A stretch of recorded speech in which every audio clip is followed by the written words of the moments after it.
Hey, my name's Jim. Welcome to my house. Sit back, relax, because we're going to watch Dave Chappelle talk about the thing that nobody wants to remember he talked about. Let's go to the closer. Before I go, I want to Cat. share this story with you because it's important to this point. I want your community to know that one of the coolest people I ever met was a transgender woman. And this is not a man that I knew that became a woman. This woman was trans when I met her. Lived in San Francisco. Daphne Dorman is her name. I would do 18 shows in the Bay Area, sometimes in Oakland and Dirty Hood nightclub, and she would be there, a white trans woman, laughing loud and hard at everything I said, especially the trans jokes. It's very puzzling because she was obviously trans. And one night after one of the shows, I met her. And what it was, turns out, it was her dream to be a comedian. And I was her hero. It's very moving. I could not dislike somebody that felt that way about me. We became fast friends. And when I made that special Sticks and Stones, right as it was coming out, I happened to be in San Francisco and I wanted to do a show, but I needed an opening act. And I remembered that trans woman I had met. So I called her on the phone. And I called her myself. I said, hey, Daphne, this is Dave Chappelle. She couldn't believe it. And I go, I'm in San Francisco. And then she started saying a bunch of wild stuff. I was like, relax now. I don't want any pussy. I was, Yeah,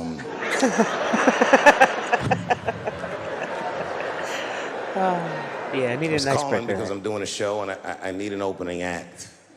And I was wondering if you'd open the show. And she was like, fuck yeah. Now, I didn't know this at the time, but this woman had only done stand-up comedy 8 times in her life. This is little to no experience. And now she's about to open a show for what many call the GOAT. Almost. You're close. You're close. Just don't have the body of work yet. But you're close. Really, that's the distinguishing factor, is just how long you do it and how much you got. She's an amateur in stature, at that level. But in practice, she was very professional. She showed up early, which is something I appreciate, because I like people to be on time. She was dressed to the motherfucking nines. I mean, I'm transphobic, and even I was like, you look nice.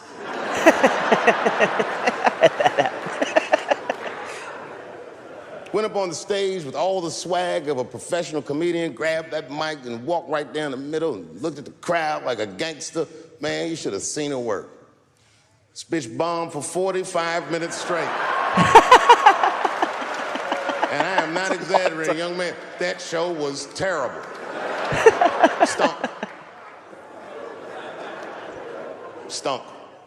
And then she brings me on, and you know, I was like a glass of water after a handful of salt. The crowd was happy to see me. I was killing it.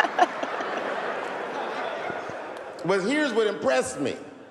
Any other comedian I've ever seen, if they had bombed as bad as she did, would have snuck out of the back of the theater and went home and cried or something. And she didn't do that. Not only did she not leave, she found a seat right up in front.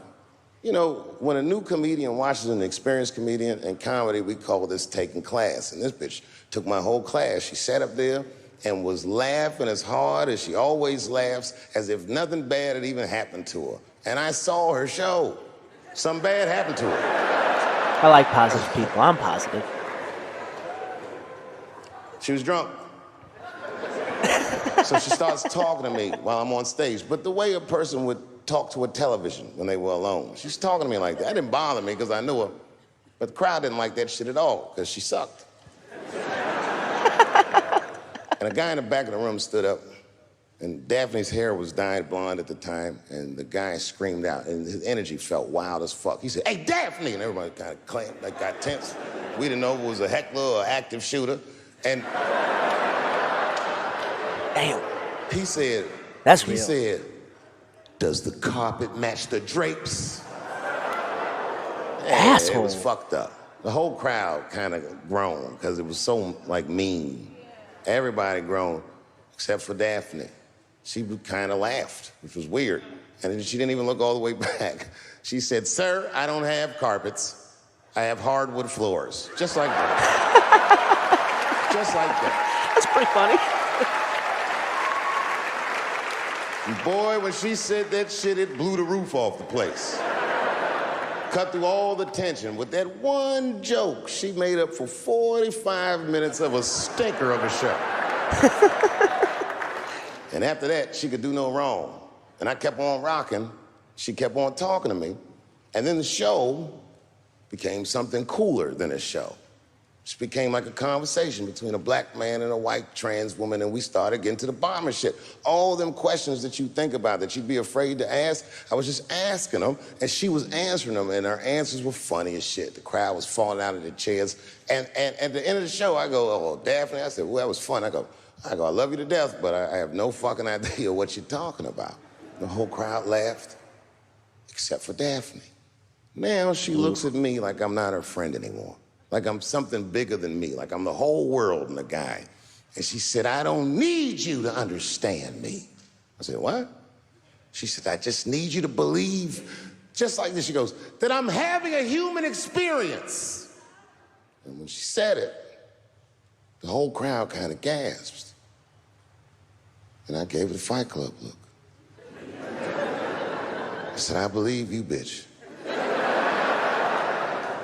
Because she didn't say anything about pronouns. She didn't say anything about me being in trouble. She said, just believe I'm a person and I'm going through it. And oh, I believe you because it takes one to know one. It's true. We're all just people, man. That's why I do this.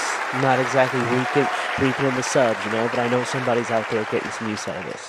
Then I told the crowd good night, and they start going crazy. And before the applause gets to its crescendo, I say, and don't forget my opening act, Daphne. And the crowd stood up. And I looked at her, and tears came out of her eyes. She couldn't believe it was happening.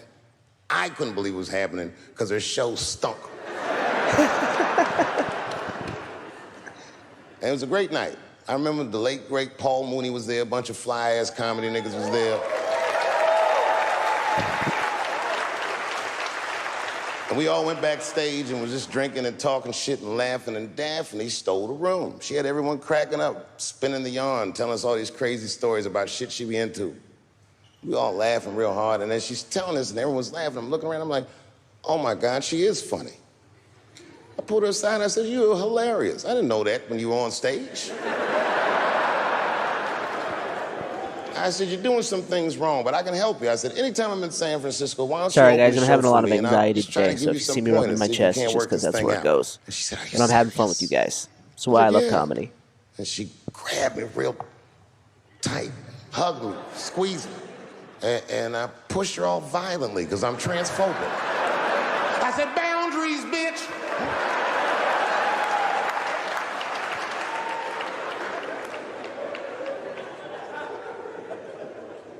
When Sticks and Stones came out, a lot of people in the trans community were furious with me, and apparently they dragged me on Twitter. I don't give a fuck, because Twitter's not a real place.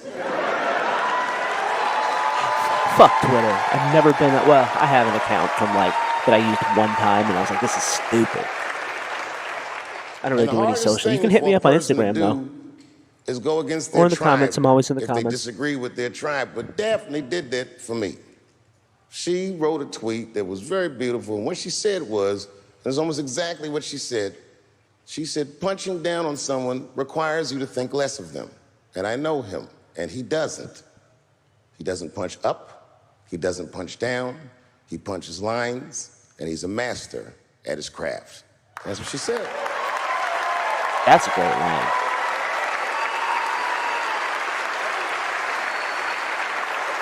Beautiful tweet, beautiful friend. It took a lot of heart to defend me like that. And when she did that, the trans community dragged that bitch all over Twitter. For days, they was going in on her, and she was holding her own because she's funny. But 6 days after that wonderful night I described to you, my friend Daphne killed herself. Oh, yeah. It's a true story. My heart was broken. I lost a friend to suicide. Yeah, it wasn't the It's awful. jokes. I don't know if it was them dragging her. I don't know what's going on in her life, but I bet dragging her didn't help. I was very angry at them. I was very angry at her. I felt like Daphne lied to me. She always says she identified as a woman, and then one day she goes up to the roof of a building and jumps off and kills herself. Clearly, Only a man would do some gangster shit like that. Hear me out. As hard as it is to hear a joke like that, I'm I wasn't telling you right laughing at now, that. My Daphne would cats are have being loved that weird down joke. here. That's why Down here. she was my friend. Just realized that might look bad. Suicide's terrible. My buddy hung himself. It's awful. I was reading her obituary, and I found out she was survived by a daughter. And the moment I found that out, and this is true, Anderson Cooper from CNN texted me. And all he said was very nice. He said, "I'm sorry to hear about your friend." And I texted him right back, "New phone, who this?" He said, "It's Anderson Cooper." I said, "Oh," I said, "Anderson." I go, "Look, I need to find her family." And he texted me right back with all the phone numbers and all this information. I say this to say, if you ever want to know about anything gay, call Anderson Cooper from CNN. This nigga is faster than Google.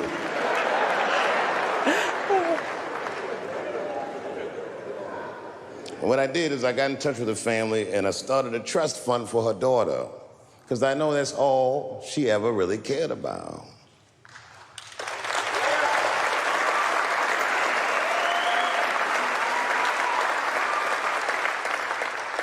And I don't know what the trans community did for her, but I don't care, because I feel like she wasn't their tribe. She was mine. She was a comedian in her soul.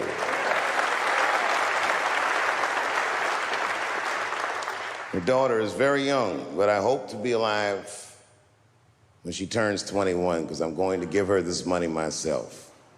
And by then, I'll be ready to have the conversation that I'm not ready to have today. But I'll tell that little girl, "Young lady, I knew your father. And he was a wonderful woman." That's a great joke. What a great joke.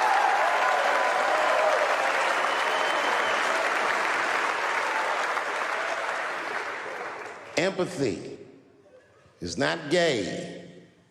Empathy is not black. Empathy is bisexual. It must go both ways. It must go both ways. It's true. Remember, taking a man's livelihood is akin to killing him. I'm begging you, please do not abort the baby. Whoa. You're intentionally poking the bear now.